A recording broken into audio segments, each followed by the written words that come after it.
पोहे उपमा न करता 2 तासापूर्वी हिरवी मुगाची डाळ आणि मुठभर शेंगदाणे भिजत घातले. भिजल्यानंतर त्यामधलं थोडंसं पाणी तसंच राहू दिलं. हिरवी मिरची, कढीपत्ता, अद्रक टाकून एकदम बारीक असं वाटून घेतलं.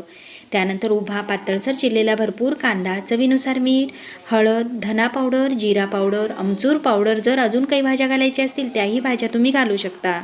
छान असं मिक्स करायचं. ताव्याला तेल वगैरे काहीही न लावता तावा गरम झाल्यानंतर 2 पळी बॅटर टाकायचं.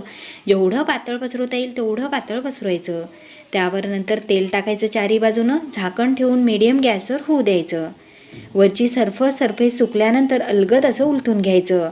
ताव्याला अजिबात हे चिटकत नाही, लोखंडीचा तावा असला तरी.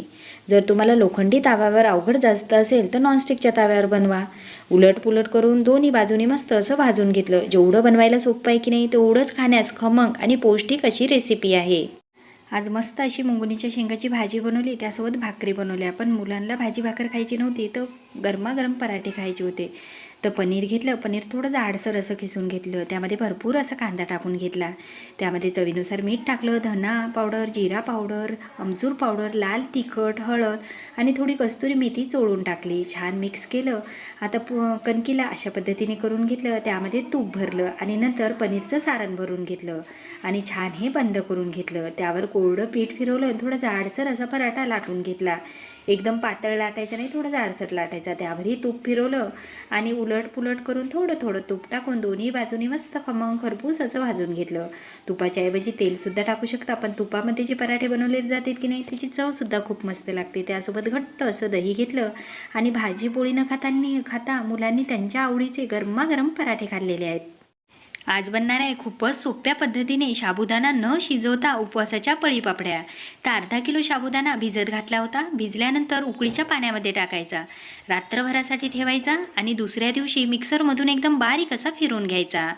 आता बॅटर घट्ट वाटलं तर त्यामध्ये थोडं गरम पाणी करून टाकायचं, मिक्स करायचं. अशा पद्धतीचं बॅटर असलं पाहिजे. त्यामध्ये चवीनुसार मीठ टाकायचं, थोडं जिरंसुद्धा घालायचं. आता जिरं टाकल्यानं हलकासा पिवळसर डाग पडते, तर नाही टाकलं तरी चालेल. आता मेन कापडाला अजिबात तेल लावायचं नाही. अर्ध्या पळीमध्ये 1 पळी पापडी बनवायची. वाळल्यानंतर अशा पद्धतीने दिसते. तर पाहू शकता एकदम काचसारख्या हे पळीपापड्या तयार झालेत. आता गरम तेलामध्ये छान अशा तळून घ्यायच्या. तर साईजला दुप्पट हे फुललेले आहेत. जेवढी बनवायला सोपी आहे की नाही तेवढीच खाण्यालाही खूप मस्त आहे. रसासोबत तर अप्रतिम अशी ही कुरडई लागते.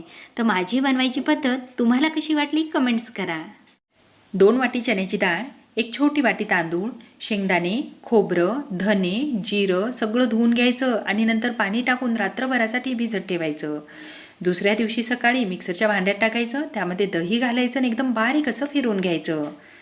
त्यामध्ये बारीक चिरलेला कांदा घालायचा, जिरं, चवीनुसार मीठ, कुटलेली लाल मिरची आणि अजून काही भाज्या घालायच्या असतील त्याही घालू शकता.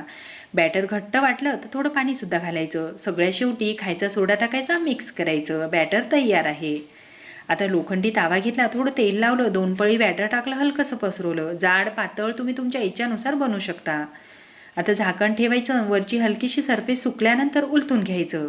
उलट पुलट करून दोन्ही बाजूनी मस्त असं भाजून घ्यायचं. जेवढं बनवायला सोपं वाटायलं की नाही तेवढंच खाण्यासाठी खमंग आणि पौष्टिक अशी रेसिपी आहे. आता हा बन डोसा आंब्याच्या चटणीसोबत तर अप्रतिम लागते. आज भाजी पोळीला सुट्टी आहे. मला नाही का ताटात कितीही भाज्या असल्या तरी ही चटणी ताटात लागते. एक वेळ भाजी नसली तर चालते, पण ही चटणी पाहिजे. खलबत्त्यामध्ये लसण, जिरं, लाल तिखट, कश्मीरी लाल तिखट, चवीनुसार मीठ टाकायचं आणि ठेचून घ्यायचं. आदरवदर हे अशा पद्धतीने तेलामध्ये जिरं मोहरी कडकडल्यानंतर तसंच तेल खलबत्त्यामध्ये टाकायचं. टाकल्यानंतर छान मिक्स करायचं. आता 2-3 महिने जरी भरणीत भरून ठेवली ना तरी बिलकुल खराब होत नाही. इतकी मस्त जबरदस्त चवीची ही चटणी बनून तयार होते. आणि पोळीसोबत खा तर 1 नंबर लागतेच, पण भातासोबत त्याहीपेक्षा छान लागते. भाजी नसली तरी चालते, भातासोबत इतका मस्त असा हा लसणी भात लागतो. तर कशी वाटली रेसिपी कमेंट्स करा.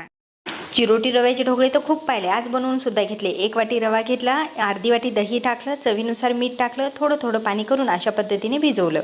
सगळ्यात शेवटी खायचा सोडा टाकून घेतला, छान मिक्स केलं.